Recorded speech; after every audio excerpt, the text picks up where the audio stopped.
the Quaid-e-Azam Memorial Lectures.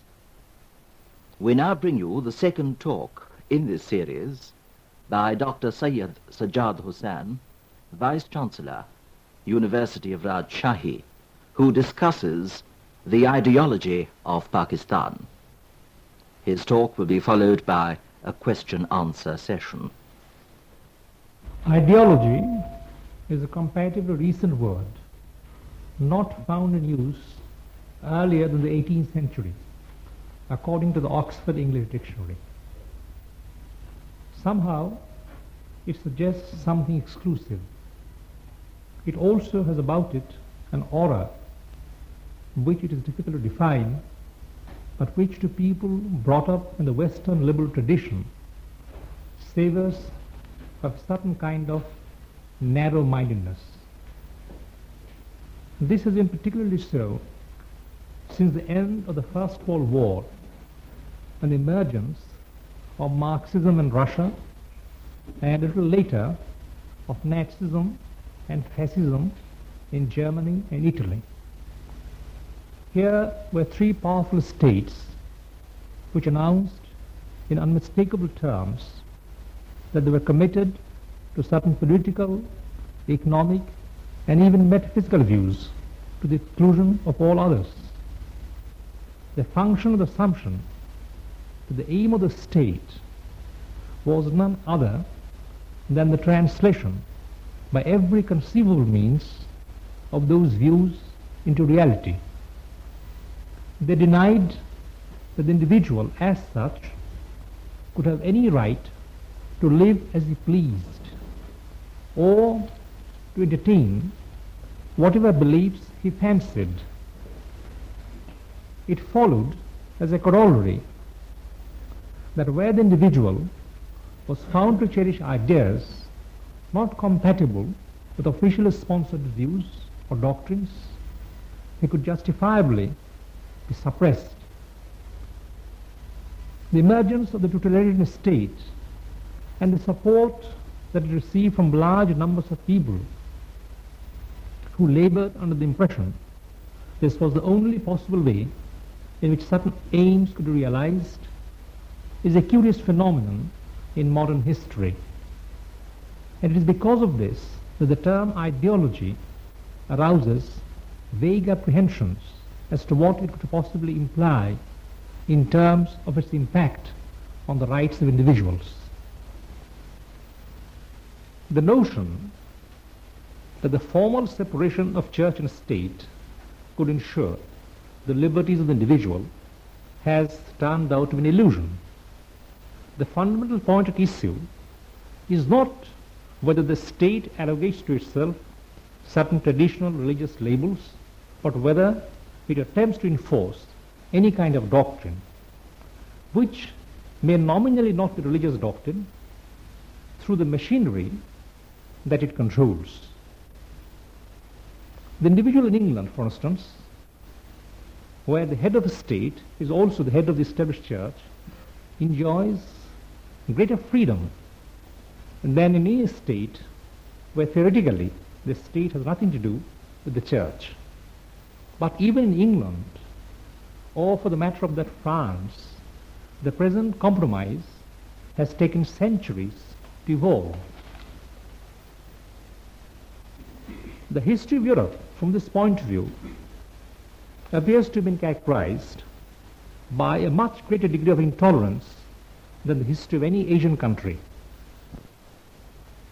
The Muslims in Spain, Iran, or in India treated non-Muslim groups with much greater leniency than have ever or had ever had from anyone else.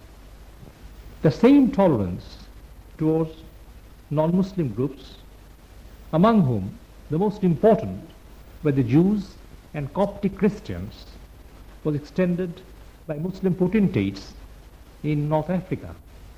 What I'm trying to drive at is that although individualism in the Western sense was perhaps unknown in the East, in reality, the individual in most Asian countries enjoyed a much greater degree of freedom than his Western counterpart.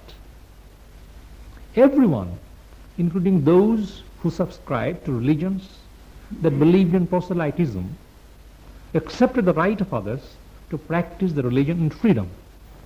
The arrival of the British on the Indian scene and the changes that followed gave rise, however, to a new concept of the function of the state in relation to the individual, and also to a new kind of consciousness identifiable as nationalism. These developments in history were connected with and partly stemmed from the advances in science and technology in the 17th and 18th centuries, which were gradually transforming the character of the state in Europe. As the power of the state increased, so did the tendency on the part of the rulers to concern themselves with the details of the lives of the subjects. No longer could the individual, or for that matter, any racial or religious group believe whatever the rulers did, they could live as they pleased. It began to be increasingly important that there should be some affinity between the religious and ethical beliefs of the rulers and the ruled. Persecution, in the Western sense, became a possibility. Pari passu with this came the new nationalism. Hitherto, up to almost the beginning of the 19th century, there had been no trace in India of this kind of sentiment. The existence of Hindus, Muslims, Sikhs, Buddhists as distinct cultural groups had always been accepted and as unquestionable facts. They had been content to live their separate lives, mingling with others where necessary or possible. But the spectre of a nationalistic state dominated by one group, which by the strength of its numbers could influence the others through the apparatus of government, had never before haunted the Indian landscape. If this new nationalism was to be the basis of the state in future, could the minority groups have first an effective voice in administration, or secondly, could they believe that their cultural rights would not be imperiled? The Muslims felt especially perturbed. The possibility of any non-Muslim group dominating the Muslims and influencing the life had never been as real as it became under British rule. The rise of Maratha nationalism in Western India and Sikh nationalism in the Northwest during Muslim rule had somehow been contained. But the apprehension with these portents that aroused were reinforced when the new nationalism promoted by Western education took a turn in the direction of Hindu revivalism on an all-India scale.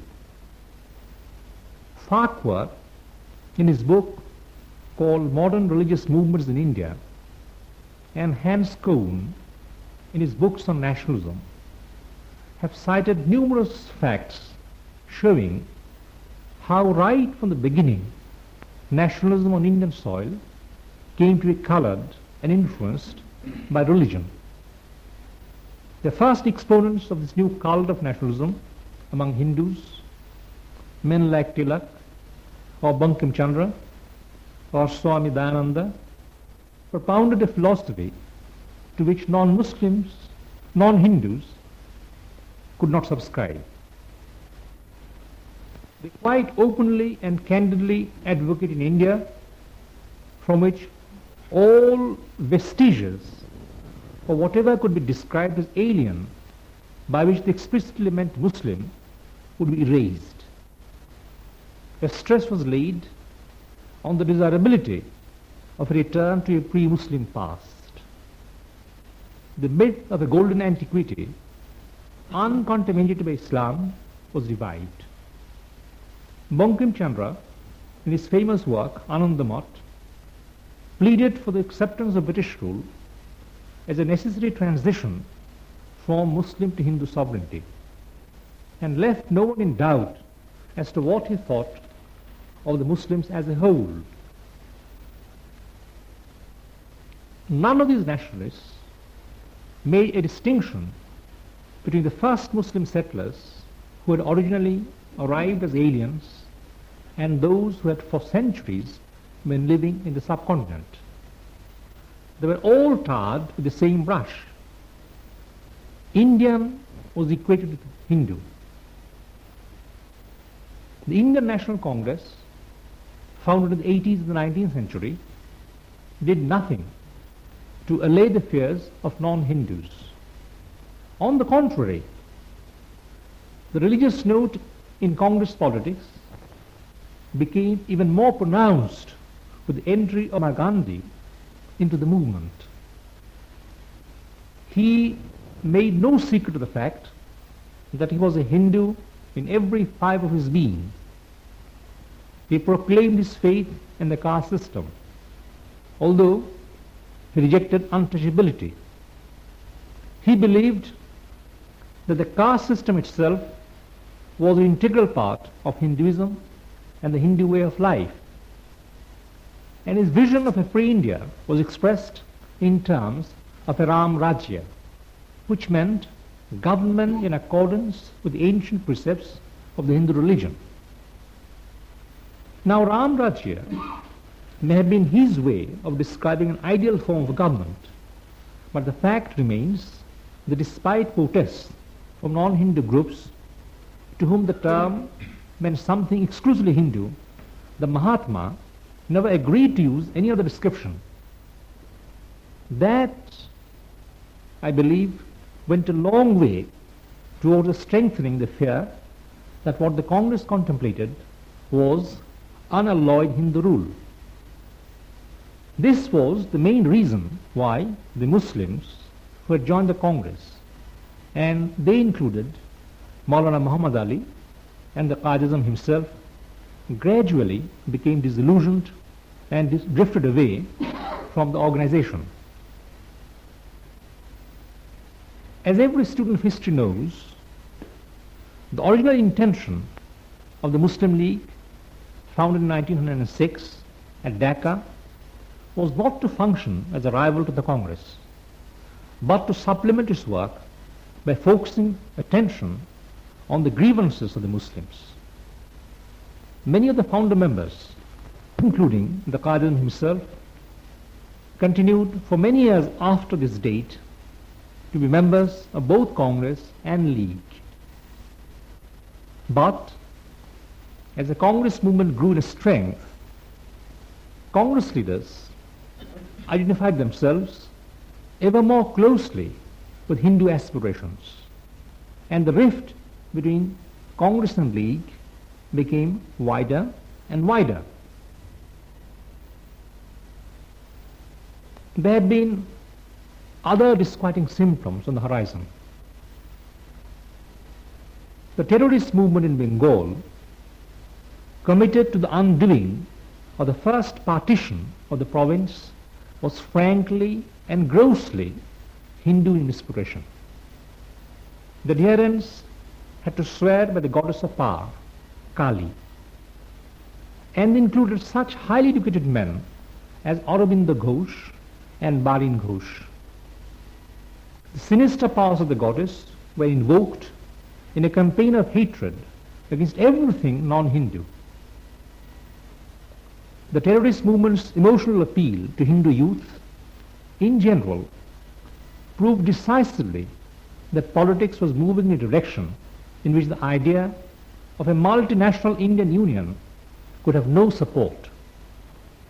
What the terrorists at the beginning of the 19th and 20th century had aimed at and partly achieved through the annulment of the partition of Bengal, to the great dismay of the Muslim population in East Bengal and Assam, seemed also to be the object of the Congress government established in the provinces under the Constitution of 1935.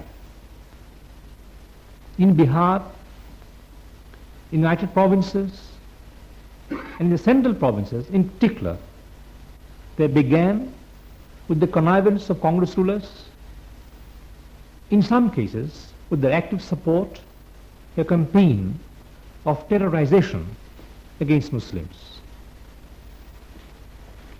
The hymn Bande Mataram, which is invocation to the goddess Kali, was sought to be imposed upon them as a national anthem. Efforts were made to make them renounce Urdu in favor of Hindi. They were discriminated against in the matter of appointments to public offices. In the countryside, overzealous enthusiasts belonged to the Arya Samaj or the Hindu Mahasabha openly talked of converting the Muslims to Hinduism under a program known as Suddhi. Such were the apprehensions aroused in the Muslim mind that Mr. A.K. Fazlul Haq, who was then the chief minister in Bengal, was forced to declare that if this persecution went on, he would be compelled to retaliate in kind against the Hindus in his own province. The details of Muslim sufferings under Congress rule can be found in the Pirpur report published by the Muslim League and have been corroborated by such Western writers as Ian Stephens, who used to be the editor of the Calcutta Statesman. What was at stake, in effect, was the right of the Muslims, and for the matter of that, of all non-Hindu groups in India, to live in freedom and to practice their faith and preserve their culture, unmolested by the majority group. The issue resolved itself on another plane into whether the individual as such could have any freedom. Must he purchase the right to survive under a Hindu-dominated government by sacrificing whatever he considered precious? Was the only future open to the Muslims that of survival as a kind of subcaste within the fold of Hinduism? This was not a destiny that the Muslims were prepared to accept. The demand for a separate homeland for the Muslims, which had been toyed with by individuals in the 30s, was voiced openly in 1940, when the Muslims became absolutely convinced that an honorable compromise with the Congress was impossible. The Congress leaders, including Mahatma Gandhi and Jawaharlal Nehru, opposed the demand for Pakistan, but refused time after time to agree to any formula calculated to assure the Muslims of an existence in which they would not be reduced to a sort of Hindu subcaste. Nehru, who prided himself upon his rational outlook, paid lip service to the ideal of a secular India. But his own books, both autobiography, written in 1935, and the Discovery of India, published in the 40s, showed that his India was not at all different from the India of the Arya Samajis. He sought to brush aside the entire phase of medieval Indian history as an interregnum because of its non-Muslim character, non-Hindu character, and spoke nostalgically of the past enshrined in the Puranas and Sanskrit literature. To the question, where was the place of Muslims in this picture, he had no answer. Like other Hindu leaders, he thought that cultural assimilation, that is to say, the extinction of the Muslims as a distinct cultural group, was the ideal solution. Nehru went as far as to deny, in the face of all evidence to the contrary, that there was any such thing as Muslim culture. As I have said earlier, the demand for Pakistan could be viewed philosophically as an assertion of the right of the individual to live in freedom without being tyrannized over by any majority group in the name of democracy. The Congress used to maintain that separatist sentiment among Indian Muslims was a creation of the British, and that until the British came, they had no consciousness of themselves as a separate entity. This has no basis in historical truth. Although it was not until 1940 that the demand for a separate Muslim state was put forward, the fact that the Muslims were a separate group with a distinct culture had never been questioned by any Hindu writer. On the contrary, it is they who had always insisted on these differences.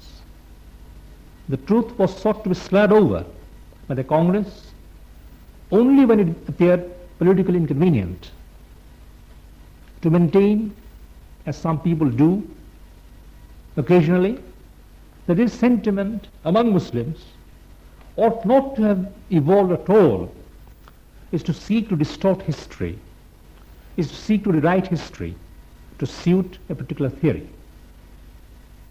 There are many ifs in history which could have altered the whole course of civilization.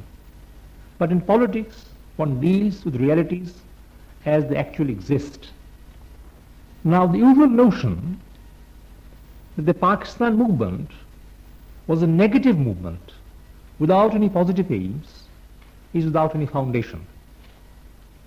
If opposition to Hindu tyranny were termed a negative aim, the positive object of Pakistan, and this is the reason why it made such powerful impact upon Muslim young men in the 40s, was the emancipation of the common man from the tyranny of the caste system and the whole superstructure of prejudice, discrimination, economic injustice, and intolerance which the caste system bred.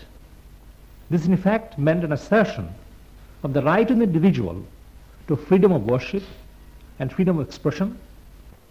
The fact that the individual who voiced this demand was Muslim did not and does not invalidate the justice of his cause. It was in this spirit that the Pakistan movement was conceived. It is this that accounted for its phenomenal appeal to both educated and uneducated sections of the Muslim community. The exponents of the Pakistan movement also believed that the principles of justice and equity and fair play enshrined in the inheritance could provide a just basis for the development of a society free from the evils which marked Indian life. Further, they maintained that in order to be just and fair, one did not have to make a pretense of renouncing one's religion or one's own faith. The founders of Pakistan held that the Muslims could remain Muslims and yet practice towards all the groups the charity and tolerance which they had expected and not received from the majority group in India. I do not know whether the aims I have tried to describe are fully covered or conveyed by the term ideology, but it is these aims which the founders of Pakistan had in view, and these alone can constitute the basis of our progress. Thank you.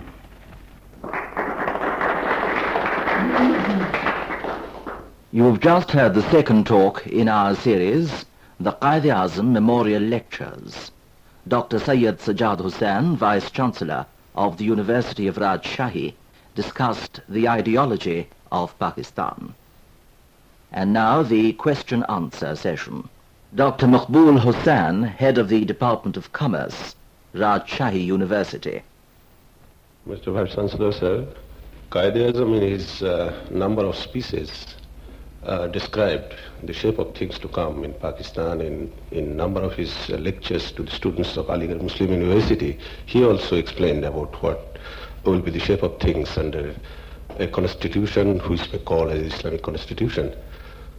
And in Islamic social justice and in Islamic liberty, I don't think this corresponds with the idea that we get about individual freedom. I've tried to explain in the paper I read, you see, that this is not exactly what I believe to be true. Because Islam, among other religions, and I think Islam is one of the few religions which has always insisted on individual freedom. If by individual freedom you mean the freedom of the individual to worship or to live as he pleased, I'm quite certain that this is exactly what is meant by that famous surah where we say, where the Quran says, Lakum deenukum waliyadeen. What else could it possibly mean except that the individual should be free to live as he pleased? Besides, anyone with any knowledge of Islamic history knows that Islam is one of the few religions which right from the beginning guaranteed to non-Muslims certain inalienable rights. This is an instance to which I can't discover a parallel in the history of any other religion of the same kind. So I can't accept the contention that Islam has not insisted or does not insist on individual freedom. Mr. Sharful Haq. Mr. Vice Chancellor, you have said that the word ideology was found for the first time in English dictionary of the 18th century. Do you think that the states existing before the 18th century, for instance, states ruled by Khulafai Rashidin, Greek city-states and other states, had no ideology of their own to be followed? I think this question will lead to a lot of semantic confusion, which I'm trying to avoid. What I've said is that the word ideology, philologically, is a new word, and it's not to be found in the English language earlier than the 18th century. Now, if by ideology you mean certain ideas governing the conduct of the rulers or governors in different times or under different conditions in different states, then of course, well, the ideology was always there. And you have referred to Khulafai Rashidin, you have referred also to ancient Athens, I suppose. And certainly the rulers in those countries, the rulers had ideas which they tried to translate into practice. But the term ideology, as I've tried to explain in the paper, has acquired certain modern associations. Now these associations were unknown before the 18th century. Dr. Zillur Rahman. I think Pakistan's ideology, at least so far the movement is concerned, we told it to the common man everywhere that you will get an opportunity to mold your life in accordance with the principle of Quran and Sunnah. And I do not think that it is possible to translate Islam as a religion, better we say its code of life, a complete one, as according to Quranic definition. So I think it is for Islam I hold this view that the Muslims of this subcontinent united together to form this state of Pakistan. What's your opinion on this point? I would certainly agree that Islam is the basis on which the whole state of Pakistan was founded. What I'm trying to emphasize is that unless you also take into account the historical factors, the economic factors, you cannot account for and explain clearly the emergence of the kind of a state that we were forced to establish in 1947. That was the question-answer session which followed the talk by Dr. Syed Sajjad Husain, Vice-Chancellor of the University of Rajshahi, in our series, the Quaid-e-Azam Memorial Lectures.